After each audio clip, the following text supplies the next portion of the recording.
मुख्यमंत्री डॉक्टर मोहन यादव शनिवार को कुछ समय के लिए उज्जैन पहुंचे, जहां उन्होंने सिंहस्थ कार्यों की समीक्षा कार्यशाला में हिस्सा लिया। इस दौरान सिंहस्थ 2016 का अनुभव व सिंहस्थ 2028 का संकल्प विषय पर विस्तृत चर्चा की गई। कार्यशाला में 2016 में सिंहस्थ ड्यूटी कर चुके अधिकारी भी शामिल हुए। मुख्यमंत्री डॉक्टर मोहन यादव नागझिरी हेलीपैड पर पहुंचे, जहां संभाग आयुक्त, आईजी, कलेक्टर, एसपी और जनप्रतिनिधियों ने उनका स्वागत किया। इसके बाद वे इंदौर रोड स्थित एक निजी होटल पहुंचे, जहां कार्यशाला का शुभारंभ किया गया। इस कार्यशाला में विशेष रूप से वे अधिकारी मौजूद रहे जिन्होंने सिंहस्थ 2016 के आयोजन में अपनी सेवाएं दी थी। यहां सिंहस्थ 2016 का अनुभव और सिंहस्थ 2028 का संकल्प विषय पर मंथन किया गया और आगामी सिंहस्थ को और अधिक व्यवस्थित एवं भव्य बनाने पर चर्चा हुई। कार्यक्रम के दौरान मुख्यमंत्री ने अपने पूर्व सिंहस्थ अनुभव भी साझा किए। उन्होंने बताया कि उन्हें 1980, 1992, 2004 और 2016 के सिंहस्थ का अनुभव रहा है, जिसका लाभ आगामी आयोजन में लिया जाएगा। मीडिया से चर्चा में मुख्यमंत्री ने कहा कि पुराने अनुभवों के आधार पर स्थायी प्रकृति के कार्य तेजी से किए जा रहे हैं। उन्होंने कहा कि पूर्व अधिकारियों के सुझाव और मार्गदर्शन को शामिल किया जाएगा। मुख्यमंत्री ने सिंहस्थ को गौरव का अवसर बताते हुए समय रहते योजना बनाने और कार्य करने के लिए अधिकारियों की सराहना की। Bureau report, Ujjain. बाबा महाकाल की नगरी और आप वर्तमान और पूर्व सभी की कर्म स्थली, एक अलग लगाव है उज्जैन से आपका। हम सब सौभाग्यशाली हैं। जन्म और मृत्यु हमारे हाथ में नहीं है, लेकिन ईश्वर 84 लाख योनियों के बाद हमको अगर ये जन्म देता है तो हमारे हाथ में यश की रेखा भी देता है, और यश के साथ हम परमात्मा की दया से कई जन्मों के पुण्य के बाद अगर उज्जैन से जुड़ जाएं तो जीवन धन्य होता है। ये बाबा महाकाल की नगरी है, काल की नगरी है। यहाँ मनुष्य तो छोड़ो, देवता भी उनकी कामना होती कि काश उज्जैन और उज्जैन से जुड़े हुए किसी इतिहास के वो साक्षी बने, यहाँ उनका कुछ समय व्यतीत हो। हम सब सौभाग्यशाली हैं इस सभागार में मौजूद वर्तमान के और पूर्ववर्ती काल के सभी स्वनाम धन्य अलग अलग पदों पे रहकर। मैं मान के चलता हूं कि जैसा मैंने प्रारंभ में कहा कि हमारा भाग्य होगा कि हमें यहाँ से संबंध आया, लेकिन इसमें हमारे पास परमात्मा की दया से हमारे हाथ में यहाँ आने के लिए ईश्वर का केवल वरदान होगा, उसमें हमारी भूमिका अपनी नगण्य है। लेकिन आने के बाद यहाँ किए जाने वाले कार्य के प्रति यश दिलाने में परमात्मा आपका अपना योगदान भी जोड़ता है। और ऐसे समय में जब बदलते दौर में यशस्वी प्रधानमंत्री के नेतृत्व में वो दिन गए जब हम सिंहस्थ के लिए बड़े आयोजन के लिए बात करते थे। अब तो 12 मास बसंत है। हम तो यही सोचते हैं कि क्या वर्तमान का समय आया है जिसमें हम अपने धार्मिक पर्यटन, तीर्थाटन को भी उस रूप में देखते हैं जिसके कारण से ये नगरियां अपने आप सबको लालायित करती है, अपने आप बुलाती। और ऐसे में अब जब हम कोई भी काम कर रहे हैं तो उस काम का दूरगामी दृष्टि से लंबे समय तक असर होने वाला एक अपेक्षा भी है और शासन की मंशा भी है। और उसी सिलसिले में विस्तृत रूप से तैयारी करने के लिए मैं ये सोचता भी हूं कि ये बाबा महाकाल की कृपा है कि मैं यहाँ का बासिंदा हूं, ये भगवान की कृपा है। कहाँ किसके हाथ में होता है कि वो अपने स्थान से निकल करके सर्वोच्च सरकार के इस पद तक पहुंचे, लेकिन ये बाबा को कराना था और आप सबके भी इसमें यश दिलने के लिए बाबा का आशीर्वाद जुड़ रहा है। तो ये हमारा भी अमृत कुंभ चल रहा है एक तरह से सबके साथ। इसलिए इस नाते से जब इसकी तैयारी, इसकी व्यवस्थाओं, इस पे बात हो रही तो कई प्रकार से इसको जोड़ा गया है। कई तरह से इसका ये जो हम किए जाने वाले प्रयास हैं उन प्रयास के बारे में विस्तृत विचार भी हुआ है। दोनों तरह से विचार हो रहा है। ये कई अर्थ में हमारे लिए वो भी हो रहा है जिसके कारण से हर सिंहस्थ में कुछ चुनौतियों से हम निपटते थे। मुझे ध्यान में आता है यहाँ 80 के सिंहस्थ वाले तो कोई नहीं होंगे, है क्या? कोई हाथ खड़ा करे।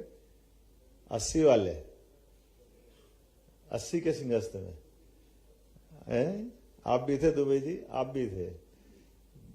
तो 80 के सिंहस्थ में स्काउट गाइड की अंदर के एक स्वयंसेवक की भूमिका में उस समय सेवा कर रहा था। जब अपने राम लक्ष्मण मंदिर के यहाँ light and sound show, Ramayan का शो होता था, या बाकी पंचक्रोशी से लेके सारे कामों में करता था। बाणों के समस्त में कौन कौन थे? उनको नहीं बुलाया नगर निगम के, उस समय मेला अधिकारी थे, इंदौर में रहते हैं। हाँ, रामेश्वर गुप्ता जी, वो छूट गए शायद, मेरे को ध्यान में आता उस समय का किस्सा कि मैं सिंहस्थ समिति में था, मैं राष्ट्रीय मंत्री था विद्यार्थी परिषद का, और ये बात सही थी कि आयु तो हमारी कमी थी।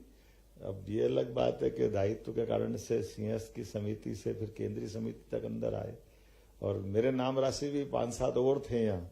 अब ऐसे में वो विष्णु यादव जी के बड़े भाई का नाम भी मेरे नाम पे था। मुझे ध्यान में गोपाल मंदिर के नगर निगम की एक सिंहस्थ समिति की बैठक में मैं अंदर जा रहा तो एक चपरासी थोड़ी बड़े उम्र के दादा थे, उन्होंने हाथ लगा, तुम कहाँ जा रहे हो? मैंने कि मैं अंदर जा रहा हूँ। ये अलग थी कि मेरी बाकी गतिविधियों को लेकर समाचार पत्रों में तो खूब आता था, लेकिन वो टीवी का जमाना नहीं था, समाचार पत्रों का जमाना था। तो समाचार पत्रों से नाम पढ़ते थे, पर वो कौन क्या है ज्यादा इसके बारे में। तो ऐसे उनने हाथ लगाया, उन्होंने कहा क्यों जा रहा हो, कहाँ जा रहा हो? मैंने कहा मैं सिंहस्थ समिति की बैठक में जा रहा हूँ। आपका नाम क्या है? मैंने मेरा नाम बताया। मैंने कहा तुम कहाँ से हो गए यार, वो तुम्हारे बराबर तो बच्चे उनके, मैं उनको जानता हूँ, तुम नहीं हो सकते, तुम जाओ यार। मैंने कहा मैं ही मोहन यादव, मेरे को ही जाना। लेकिन ये उस दौर से मैंने इसलिए जोड़ा कि सिंहस्थ समिति जब भी बनती थी, उस सिंहस्थ समिति में समाज के सब वर्गों के साथ जोड़ते हुए, उनके विचारों के साझा करते हुए, उस समय की चुनौतियों में, उस समय की संख्या में, उस दौर में बाबूलाल जी जैन चुनाव के इसके हमारे प्रभारी मंत्री भी थे, शीतला साय जी केंद्रीय समिति के अध्यक्ष थे। 2004 के समय से उमा भारती जी के शासनकाल में, उसमें कौन कौन अधिकारी थे? उसमें भी बहुत होंगे, उसमें तो नीरज आप अच्छापन थे ही सही।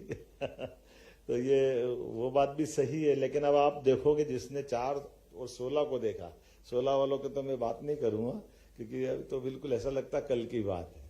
तो ये कुल मिलाकर के जो प्रयोजन इस बैठक का भी है, आयोजन का भी है, एक महत्व की बात मैं इस पे जरूर काम करूंगा कि हमने अपनी सिंहस्थ समितियों का, अभी नीचे की समितियों का, केंद्रीय समिति का गठन बाकी रखा है। वो बाकी इसलिए रखा है कि अभी तक हमारे यहाँ पर यहाँ से जुड़े हुए जनप्रतिनिधियों को ही जोड़ते थे, लेकिन अनुभव जन्य जो लोग इसमें काम करने जाए, वो भले ही अपने सेवानिवृत्तों को, उनको भी स्थान देने के लिए हमने गुंजाइश ली है, ताकि आपके अनुभव का लाभ मिले। ये इसमें महत्वपूर्ण आपके सुझाव भी सब रहेंगे, क्योंकि ये सिंहस्थ हमारा आपका सबका है। और उसी नाते से अगर मैं अब 2016 से अभी तुरंत तुलना कर लूं, या 2004 से तुलना कर लूं, तो 2004 तक यहाँ रुकने के लिए आमतौर पर 2 होटल बनती थी। उसके बाद में मालूम पड़ा सिंहस्थ बाद एक बंद हो जाती, एक आध चली तो चली, नहीं तो टूट जाती थी, क्योंकि आमतौर पे कोई आवागमन इतना था ही नहीं। इसीलिए एक चुनौती रुकने रुकाने के लिए भी व्यवस्थाओं की। लेकिन अब आप देखो उज्जैन का कितना समय बदल गया। 2022 के बाद ये बड़ा पैमाने पे एक सहायता मिलेगी, जब हम बाकी मेहमानों को रोकने के लिए भी इसका भी प्रबंधन देखेंगे तो बड़े पैमाने पे इसका लाभ मिलेगा। स्नान के लिए तो बता ही दिए घाट कितने, और 2016 हो या 4 हो, हमको बाहर से आने वाले मार्ग कम पड़ रहे थे। वहां से जो रोड की जो चौड़ाई थी, बड़े पैमाने पे दबाव बनता था, वो सारे दबाव इस बार भगवान की दया से अपने पास खत्म करने का प्रयास किया। कोई रोड ऐसा नहीं बच रहा है जिसको 4 लेन नहीं किया है, कोई रोड ऐसा नहीं जिसको चौड़ा नहीं किया। एक प्रयोग 2016 में किया था, उसका लाभ भी मिलेगा।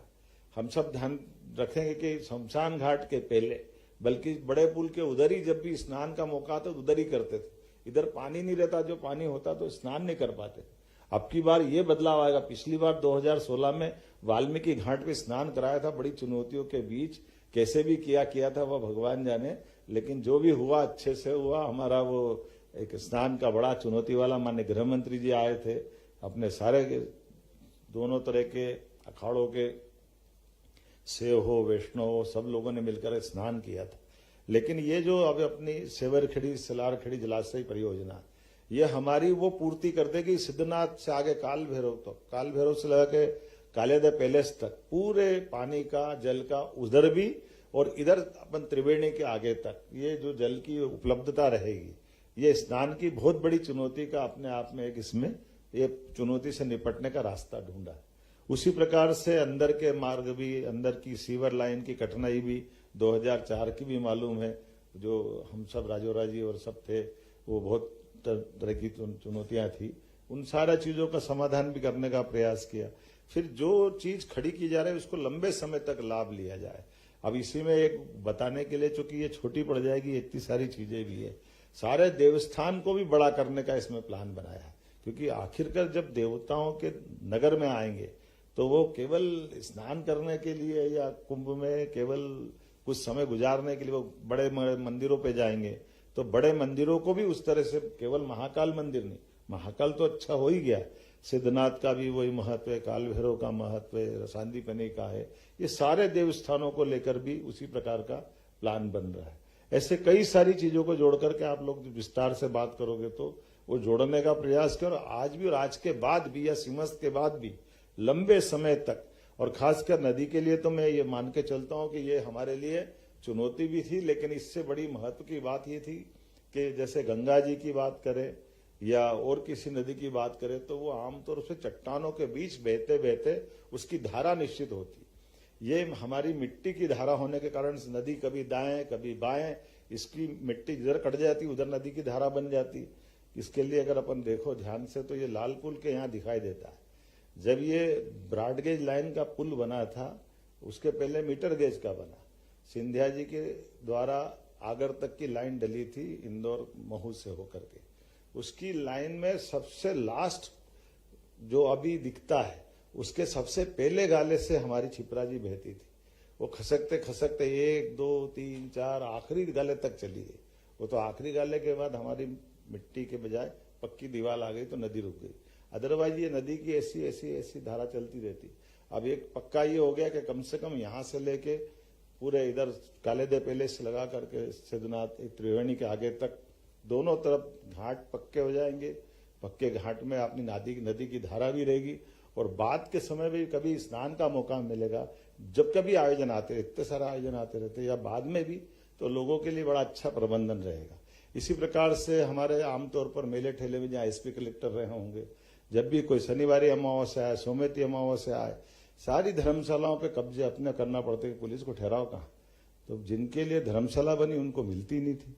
तो अब की बार ये प्रबंधन कर दिया कि सारा इंतजाम सरकारी व्यवस्थाओं का, अपने अधिकारी कर्मचारियों का हमारे पास होना चाहिए।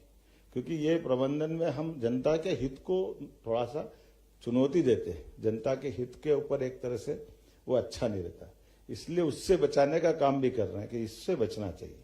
अब इसमें समान रूप से कुछ और बहुत सारी बातें सोची गई है, जिसपे आज हम टूरिज्म को प्रमोट कर रहे हैं। तो टूरिज्म में बहुत सारे प्रकार से हम अनुदान दे रहे हैं। तो अब केवल यहाँ नहीं, यहाँ से लेके 100 किलोमीटर दूर तक या 200 किलोमीटर मंदसौर तक के भी आवागमन के मार्ग पे भी हमारी ऐसी प्राइवेट स्तर पे भी रचना खड़ी हो जाए, जहां आपके अनुभव से बड़ी भीड़ होती थी या कुछ कारण से, तो जो अपने जन सुविधाएं हैं, कुछ स्टे करने के लिए कहीं ढाबे, तो ये जब जाम वाम होता तो चुनौती में ये बड़े काम आते हैं। हर एक रोड पे, अब यहाँ से लेके भोपाल तक, अब 200 किलोमीटर दूर तक का, क्योंकि ये बात सही है कि आबादी के इस घनत्व में और बाकी अनुभव से भी ध्यान में आता है कि प्रयागराज में भले ही कुंभ हो, लेकिन प्रयागराज का कुंभ हमको रीवा सतना तक मान के चलना चाहिए। ये बीता जो कुंभ आया तो हमारे सारे रोड जाम हुए थे। तो ये चुनौती हमको रहेगी कि हमारे आसपास के राज्यों से भी कुछ बात करना पड़ेगी कि वो अपने यहाँ पे भी प्रबंधन करे। जो हमारे राज्यों से लगी हुई सीमा है, हमारे पास उस समय के दौर में हमारा आपस का समन्वय सौहार्दपूर्ण भी हो और एक तरह से सही से आकलन वाला भी हो, जिसमें भविष्य की ऐसी सारी चीजों का। वैसे तो आपने अच्छा प्रबंधन ये भी किया कि जैसे रेल के मार्ग में, मुझे ध्यान में आता कि शायद 2016 में फतेहाबाद का ट्रैक हमारा चालू नहीं था। अब फतेहाबाद का ट्रैक भी चालू हो गया और ये एक तरह से उसको आकर के पुराने शहर की जरूरत ही नहीं पड़ेगी, वो सीधा ही नागदा निकल जाएगा। और नागदा से भी ट्रेन का बाईपास हो गया तो नागदा 1 घंटे ट्रेन खड़ी नहीं रहेगी। ये छोटी छोटी बातें थी। हमने कहा नागदा से बॉम्बे का ट्रेन तो ऐसा है कि दिल्ली बॉम्बे की ट्रेन 2-2 मिनट में चल देती, लेकिन उज्जैन की ट्रेन आएगी तो 1 घंटे पड़ी रहेगी जब तक वो इंजन बदल के आगे से पीछे नहीं आ जाए। तो ये अच्छा हुआ कि माननीय प्रधानमंत्री को मैंने पत्र दिया, माननीय रेल मंत्री ने मंजूरी दी और मुझे लगता है भाटखेड़ा वगैरह भाटीखेड़ा में बन गया है। तो अब ये ऐसे यहाँ ये ऐसे पिंगलेसर वाला भी हमारा है, ऐसे नए स्टेशन वाली बात भी है कि अब परमानेंट भी बना दो। एक तो महाकाल के पास वाला भी और एक उधर मुल्लापुरे के आगे वाला भी। ये भी स्टेशन क्योंकि आगे जाकर के हमारे केवल पुराने स्टेशन से काम नहीं चलेगा, उसको हमको स्थायी निदान पे ले जाना पड़ेगा। देवास गेट नानाखेड़ा चालू हो गया, बड़ी चुनौती के बीच में कियावत जी यहाँ मौजूद है, बड़ी तो वो बना तो था उधर 90-92 में, चालू होते होते 2016 लग गया था उसको, क्योंकि वो सिंहस्थ के बाद में ऐसा हमने कहा था भी वास्तव में दोनों चल रहे हैं आज बहुत आराम से, कोई दिक्कत नहीं। केवल उस समय हमने निर्णय किया था कि जो बनी हुई प्रॉपर्टियां हैं उनका प्रॉपर उपयोग चालू करो, उसमें कोई संकोच नहीं। थोड़ा कड़क निर्णय लेना पड़ा, लिया, कोई दिक्कत नहीं। थोड़ा तो मैं उम्मीद करता हूं कि आप सबके बैठने का, मिलने का, और जैसे मैंने फिर कहा कि भगवान महाकाल की इच्छा है, गोपाल कृष्ण की इच्छा है कि आपको पुनः इस बड़े पवित्र कार्य के यज्ञ में अपनी आहुति देने के लिए आपके समय के साथ आपके सुझावों को लेकर के भगवान ही मौका दे रहा है। मैं अपनी ओर से कामना करता हूं हम सब मिलकर के निश्चित रूप से 2028 का सिंहस्थ बहुत अच्छा करेंगे। इसी पहले का अनुभव है, उनके अनुभवों का लाभ लेते हुए वर्तमान में जो कार्यशाला आयोजित की जा रही है, जी थोड़ा पीछे एक तरफ में विस्थायी प्रकृति के काम भी लगा रहे हैं, दूसरे अनुभवजन्य सारे अधिकारियों को बुला करके की जाने वाली व्यवस्थाओं में उनके उपयोगी सुझाव, उनका मार्गदर्शन, इससे होने वाले लाभ और तमाम प्रकार की चुनौतियां, इस सब पे खुल करके बात करने के लिए आज मैं यहाँ इसकी कार्यशाला का उद्घाटन करने के लिए उज्जैन आया था। मेरी अपनी ओर से बाबा महाकाल की नगरी में होने वाले सिंहस्थ के आयोजन को लेकर के ये प्रत्येक प्रकार की गतिविधि हमारे अपने प्रदेश के लिए गौरव का मौका देती है, और ये आयोजन यशस्वी प्रधानमंत्री के नेतृत्व में सांस्कृतिक अनुष्ठान का जो पर्व चल रहा है विरासत से विकास की ओर, ऐसे में सनातन संस्कृति के प्रत्येक नगरी में, उत्सव में, आयोजन में, मेले में गरिमा गौरव के साथ हमारी प्रतिष्ठा बढ़ने वाले ऐसे सारे आयोजनों के लिए पर्याप्त समय पूर्व चिंता करके प्लानिंग करने के लिए मैं अधिकारियों को भी बधाई देना चाहूँगा, और उम्मीद करेंगे दिन भर बैठ करके किया जाने वाले निर्णय का परिपालन करने में भी दक्षता से काम करेंगे। बहुत बहुत धन्यवाद।